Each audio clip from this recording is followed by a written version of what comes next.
Assalamu alaikum and hello everybody.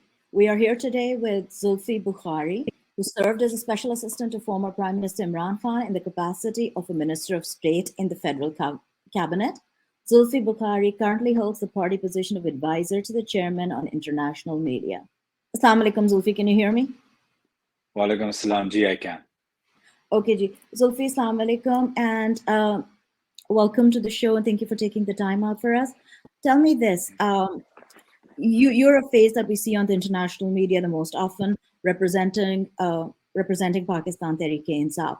Talk to me about the state of democracy in Pakistan right now. When do you see elections happening at all? When do you see them happening?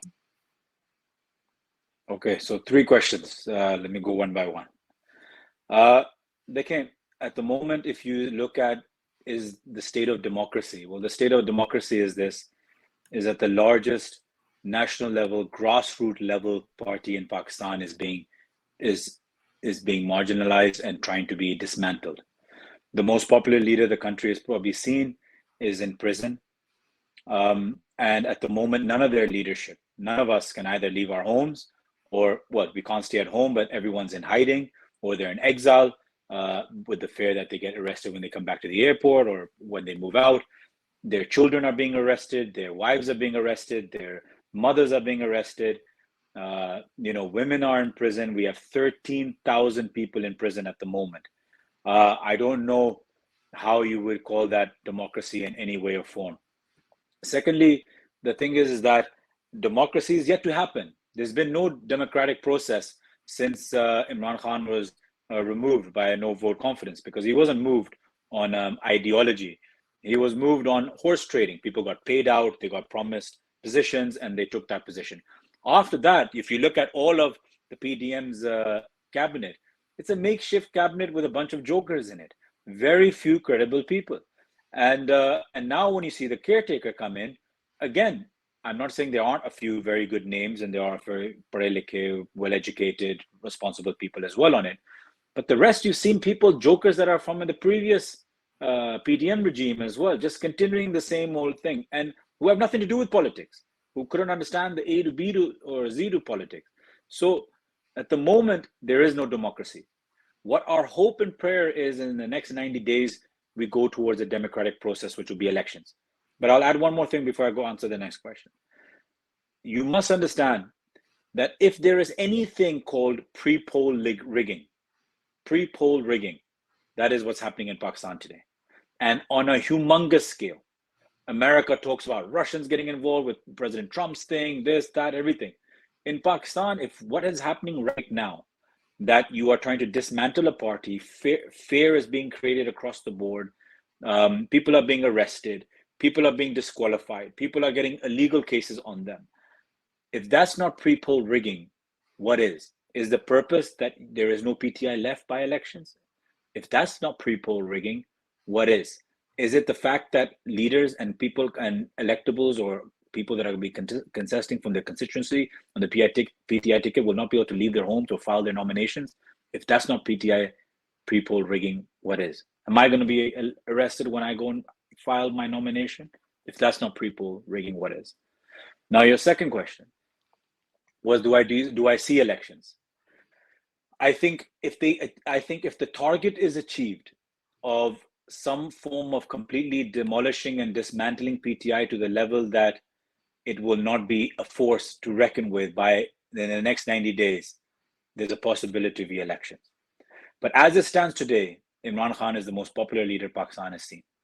PTI, despite, and again, this is, I'll give you figures which will really put things into perspective.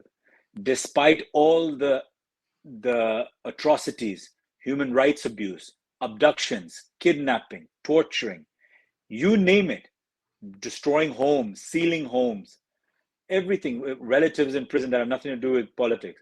Despite all of that, not even 4 to 5% of PTI ticket holders have broken. Not even 4 to 5%. So remember, nothing affects a political party except the public's popularity or their demand. And right now, it doesn't matter what happens to any of us, the demand for PTI will only become more. It won't lessen. So when it's not lessening, it's only increasing. So if that's the case, it doesn't matter if Imran Khan is in prison. It doesn't matter if he's not in prison. It doesn't matter if he's disqualified. It doesn't matter if he's not disqualified.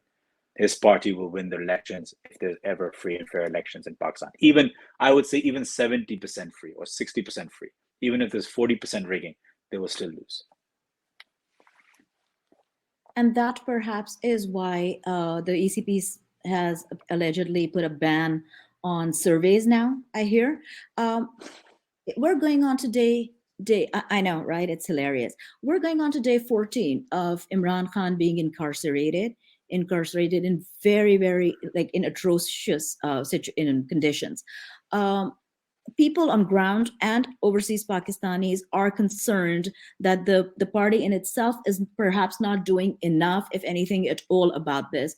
What is the party's stance? What are we planning to do about, getting him out of this this frivolous case, this unlawful incarceration? Look, if it was up to us and if we went on our emotions and our feelings, we would do a jailbreak. But Imran Khan has never done anything against the law, and nor has his party. And Imran Khan has stood by the institutions and our judiciary for his entire life. He's a man that has never, in his 27-year career, despite having popularity through the roof, has never taken the law into his own hands. So even in this situation, we just have to wait for the law. Unfortunately, the law sometimes gets manhandled, gets manipulated, gets delayed. And as they say, justice delayed is justice denied. But we are fighting away, and we know sooner or later, once we get in front of a responsible judge on the high or Supreme Court, Imran Khan will not only be given bail, but sooner or later his case will have to be thrown out the window as well. Thank you so much. And that brings me to my last question. Let's talk about the cipher, the Intercept, breaking that story that the cipher was leaked. The cipher was actually, they claim that the cipher was leaked from within the military establishment, from within the army specifically.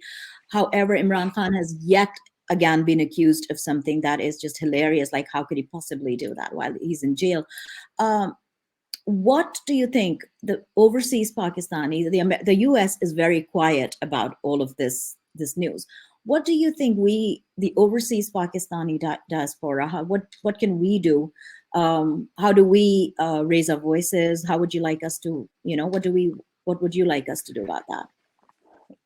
Look, firstly, I would start with that, I really thank the overseas diaspora for everything that they've done. Overseas Pakistanis from Saudi, Qatar, Kuwait, UAE, and then all the way through Europe and US, South Africa, you name it. I mean, I've served in that position for nearly 4 years.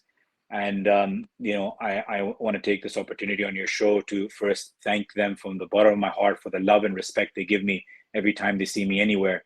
And today, whatever I am is because of them and their love and their initial support that they gave me. The same thing goes for Imran Khan. Before anyone believed in Imran Khan, overseas Pakistanis already had made him their prime minister in their mind 30 years ago.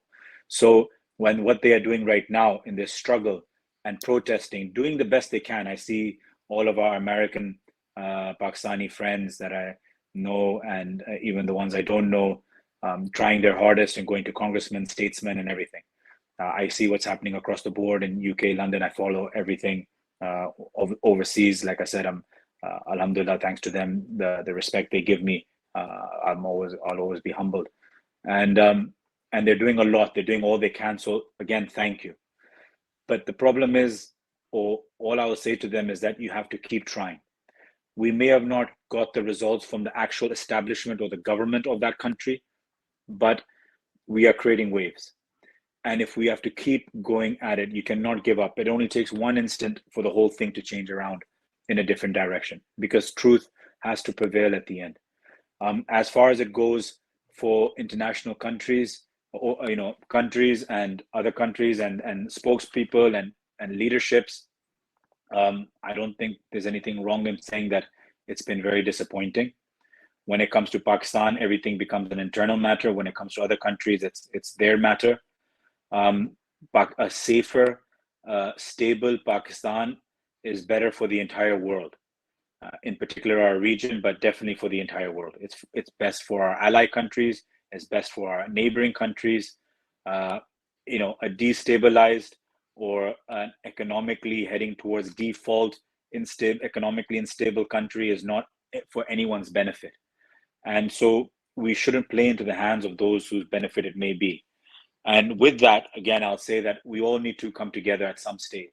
Let it be our establishment, let it be our political parties, let it be us.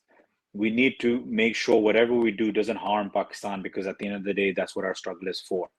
But by putting Imran Khan in jail and crucifying his party will never bring that stability. Everybody knows it. And we must, and I appeal to all countries and their leaders and their human rights organizations.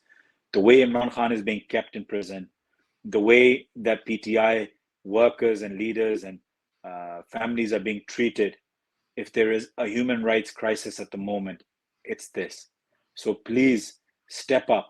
No one is saying interfere in politics. No one wants anyone from outside to ever interfere in our politics, God forbid.